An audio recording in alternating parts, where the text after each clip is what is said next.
श्रीमद् भागवत में एक विशेष बात भगवान बताए हुए हैं कि जब साधक का एकमात्र उद्देश्य परमात्मा प्राप्ति का हो जाता है, तब उसके पास जो भी सामग्री, वस्तु, परिस्थिति आदि होती है, वह सब साधन रूप साधन सामग्री हो जाती है। फिर उस सामग्री में बढ़िया और घटिया ये दो विभाग नहीं होते। इसलिए सामग्री जो है और जैसी है वही और वैसी ही भगवान के अर्पण करनी है। भगवान ने जैसा दिया है वैसा ही उन्हें वापस करना है। संपूर्ण कर्मों को भगवान के अर्पण करने के बाद भी अपने में जो कामना, ममता और संताप प्रतीत होते हैं, उन्हें भी भगवान के अर्पण कर देना है। भगवान के अर्पण करने से वह भगवान निष्ठ हो जाता है। योगारूढ़ होने में कर्म करना ही हेतु कहा जाता है, कारण कि कर्तव्य कर्म करने से ही साधक को पता लगता है कि मुझ में क्या और कहाँ कमी, कामना, ममता आदि है। इसलिए कर्म योग को श्रेष्ठ कहा गया है, क्योंकि ध्यान में साधक की दृष्टि विशेष रूप से मन की चंचलता पर ही रहती है और वह ध्येय में मन लगाने मात्र से ध्यान की सफलता मान लेता है, परंतु मन की चंचलता के अतिरिक्त दूसरी कमियों, कामना, ममता आदि की और कोई और उसकी कामना, ममता आदि की और उसकी दृष्टि तभी जाती है जब वह कर्म करता है। इसलिए भगवान प्रस्तुत श्लोक में युद्ध स्वः पद से कर्तव्य कर्म करने की आज्ञा देते हैं।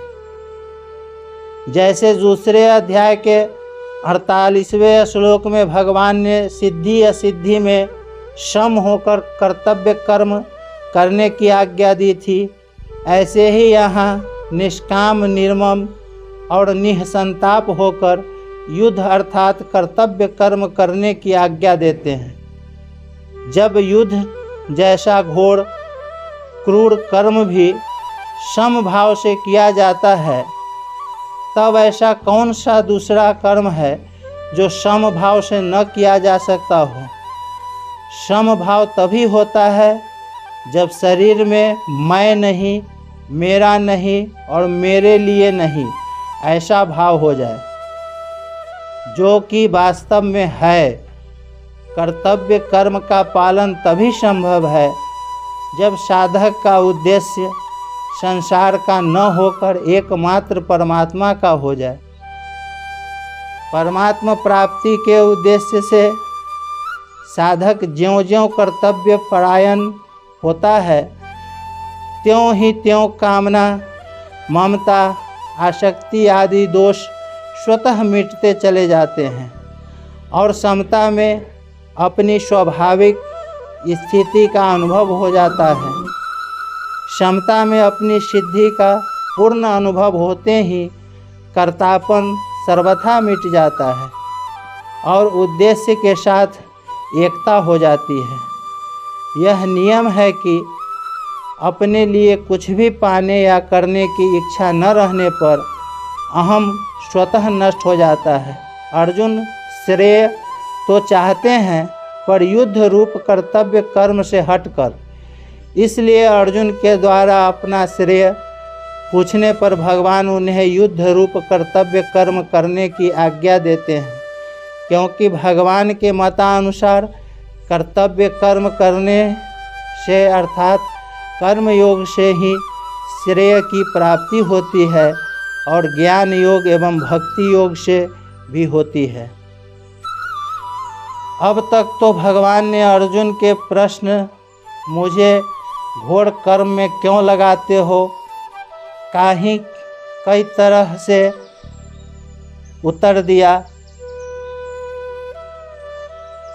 अब इस श्लोक में भगवान निष्ठा के अनुसार कर्म करने की विधि बताते हैं। संपूर्ण कर्मों को मेरे अर्पण कर, ऐसा कहने का तात्पर्य है कि क्रिया और पदार्थ को अपने और अपने लिए न मानकर मेरे और मेरे लिए ही मान, कारण कि भगवान समग्र हैं और संपूर्ण कर्म तथा पदार्थ अधिभूत समग्र भगवान के ही अंतर्गत है। उस समग्र भगवान के लिए ही यहाँ मयि पद आया है। इस श्लोक में मयि सर्वाणि कर्माणि सन्न्यस्यः पदों में भक्ति योग की, अध्यात्म चेतसा पद में ज्ञान योग की और निराहसिर निर्मिमो भूत्वा युद्धयस्यः विगत ज्वरः पदों में कर्म योग की बात आई है।